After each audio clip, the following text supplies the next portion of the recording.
Alok po ng libreng pagsasanay naman para sa mga micro-business owners sa linggayen ng Department of Labor and Employment or DOLE Regional Office 1.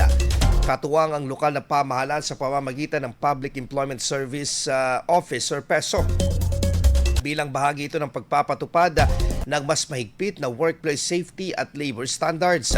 Isasagawa sa Mayo 14 ng taong kasalukuyan ang Technical Advisory Visit or yung TAV, Orientation at Free Safety Officer 1 training na naglalayong ihanda ang mga kalahok sa tamang implementasyon ng occupational safety sa kanilang mga establishmento. Sa ilalim ng programa, maaaring maging Certified Safety Officer 1 ang mga dadalo at isang requirement na may kaugnayan sa pagpapatupad ng ligtas na kondisyon sa trabaho at pagsunod sa umiiral na labor regulations.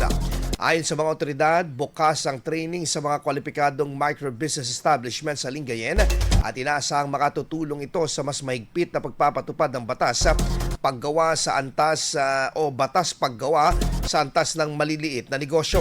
Layunin ng programa na itaas ang kaalaman ng mga employers sa labor standards at workplace safety kasabay ng pagpapalakas ng compliance sa mga umiiral na regulasyon sa paggawa. IFM News. IFM News. IFM News.